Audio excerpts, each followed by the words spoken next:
ہر آدمی کے لب پر اتنا سوال ہے، ہر آدمی کے لب پر اتنا سوال ہے، کتنا کما رہا ہے اور کتنا مال ہے؟ کون سا روگ لگ گیا ہے اس امت کو؟ کون سا روگ لگ گیا ہے اس امت کو؟ یہ کوئی نہیں پوچھتا کہ حلال ہے یا حرام ہے۔ محترم بزرگوں، دوستو، عزیز ساتھیوں،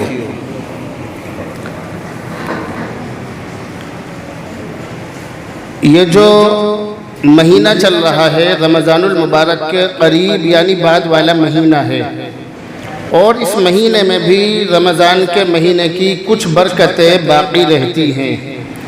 جو لوگ رمضان کے مہینے میں اللہ کی عبادت کرتے ہیں تو وہ ان دنوں میں بھی یعنی اس مہینے میں بھی کچھ عبادت کی طرف رہتے ہیں، اور جو لوگ رسمی طور پر عبادت کرتے ہیں تو عید الفطر کا چاند نظر آتے ہی وہ لوگ اپنی ٹوپیاں اتار کر جیب میں یا اپنے گھروں میں رکھ دیتے ہیں، اور ان لوگوں کی زبانوں پر یہ بات آتی ہے کہ جی ہم ان 11 مہینوں میں روٹی روزی کمائیں یا اللہ کی عبادت کریں، ہم آخر کریں تو کیا کریں؟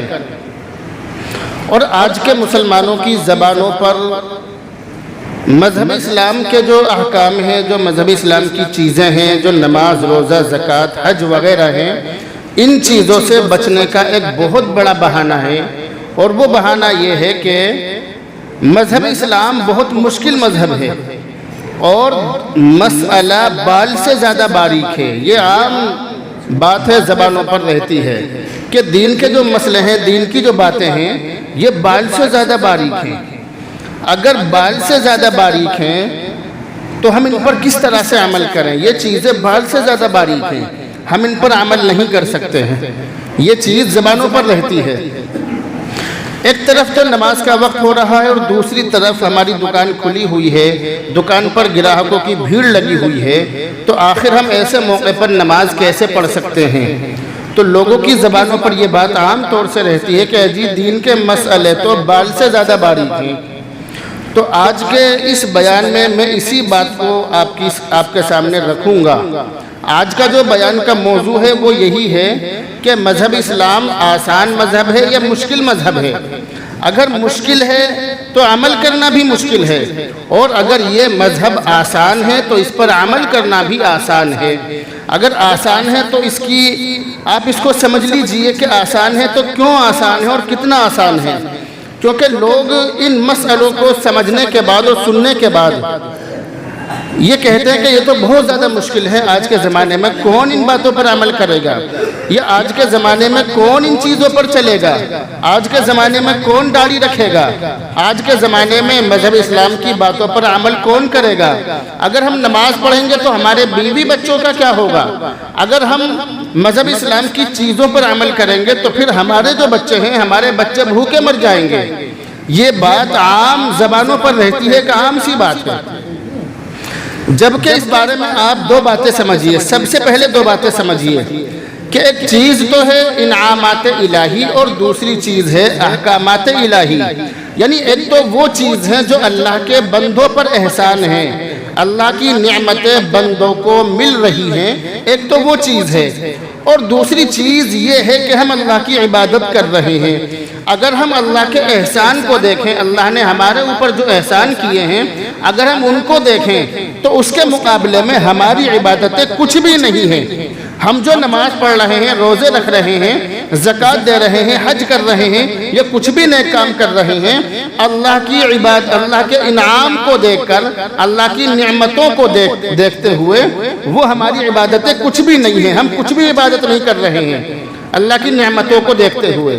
کیونکہ قرآن کریم کے اندر اللہ تعالیٰ نے خود ارشاد فرمایا وَإِن تَعُدُّوا نِعْمَةَ اللَّهِ لَا تُحْصُوهَا، کہ اگر تم اللہ کی نعمتوں کو گننا چاہو، شمار کرنا چاہو، لا تحصوها، گن نہیں سکتے۔ اللہ کی اتنی نعمتیں ہیں کہ تم گننا چاہو گے تو گن نہیں سکتے، اتنی نعمتیں ہیں۔ اور قرآن کریم کے اندر